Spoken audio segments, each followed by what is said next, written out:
Hello everyone, welcome to speak a pro spoken English series. या सेशनमध्ये आपण इटचा वापर शिकणार आहोत. नेमका इटचा वापर कधी करायचा.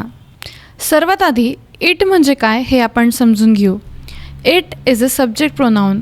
इट हे सर्वनाम आहे. Example, it is a book म्हणजे ते पुस्तक आहे. इटचा वापर कधी करायचा तर इटचे बरेचसे युजेस आहेत.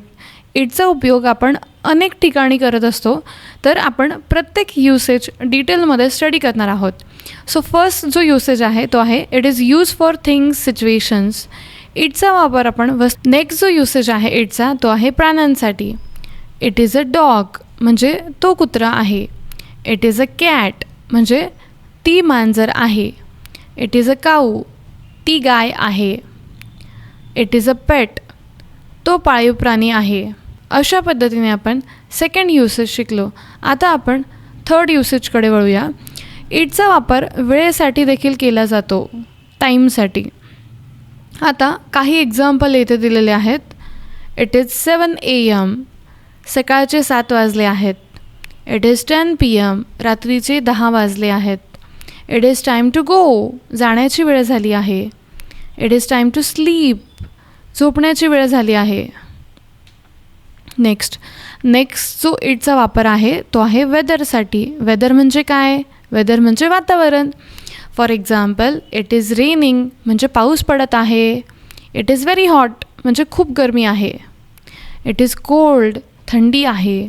इट इज विंडी वारा आहे. अशा पद्धतीने आपण वेदरसाठी देखील इटचा वापर करतो. नेक्स्ट जो इटचा वापर आहे तो आहे डिस्टन्ससाठी.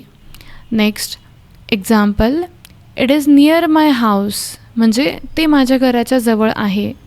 It is far from here ते इथून दूर आहे. इट इज व्हेरी क्लोज ते खूप जवळ आहे. इट इज नॉट फार ते दूर नाही. अशा पद्धतीने आपण इटचा वापर शिकलो जो आपण डिस्टन्ससाठी करत असतो.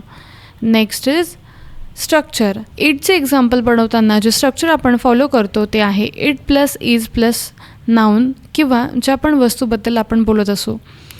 Okay, for example, it is my phone म्हणजे तो माझा फोन आहे. इट इज इझी म्हणजे ते सोपे आहे. इट इज रेनिंग पाऊस पडत आहे. Next negative sentences. नकारार्थी वाक्य कसं बनवायचं हा प्रश्न आहे आता. बरोबर, खूप सिम्पल आहे. तुम्हाला फक्त नॉट वापरायचे. मग आता नॉट कुठे वापरायचं हेच विद्यार्थ्यांना समजत नाही, त्यामध्ये त्यांचा फार गोंधळ होतो. तर खूप सिम्पल आहे.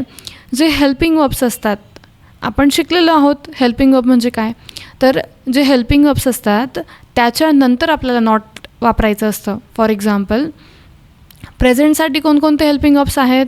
ॲमीज are, have has, do does. मग यानंतर नॉट लागेल. पास्टमध्ये वॉज वर, हॅड, डिड आणि फ्युचरमध्ये शल विल. यानंतर आपल्याला नॉट वापरायचं आहे. मग इथे निगेटिव्ह सेंटेन्सेसमध्ये नेमकं एक्झाम्पल कसं बनणार ते बघूया. फर्स्ट एक्झाम्पल आहे इट इज नॉट इझी म्हणजे ते सोपे नाही आहे. इट इज नॉट कोल्ड थंडी नाही आहे. इट इज नॉट फार ते दूर नाही आहे. It is not my bag ती माझी बॅग नाही आहे. इथे आपण नॉट कुठे वापरलं? इज नंतर. नेक्स्ट आपण आता क्वेश्चन्स कसे तयार करायचे ते शिकणार आहोत. हे आहेत पॉझिटिव्ह इंट्रोगेटिव्ह सेंटेन्सेस. यामध्ये आपण फक्त इजला बाहेर काढणार. For example, is it your phone हा तुझा फोन आहे का?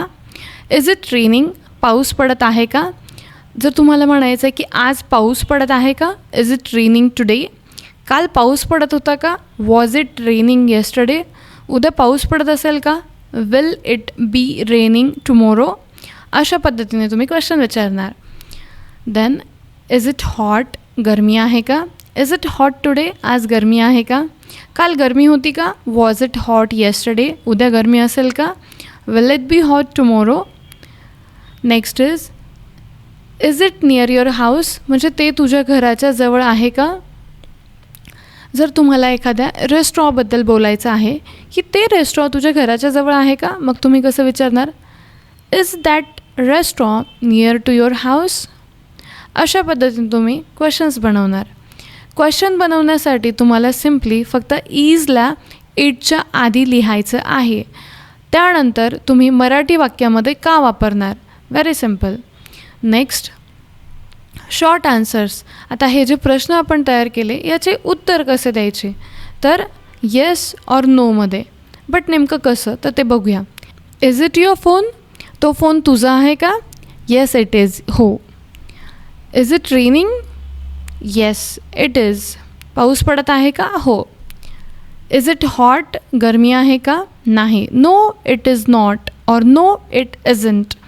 हो उत्तर असेल तर येस इट इज, नो असेल तर नो इट इजंट और नो इट इज नॉट. अशा पद्धतीने तुम्हाला आन्सर करायचं आहे. आता आपण समरी बघूया. आपण जो इटचा वापर शिकलो त्याची समरी बघूया.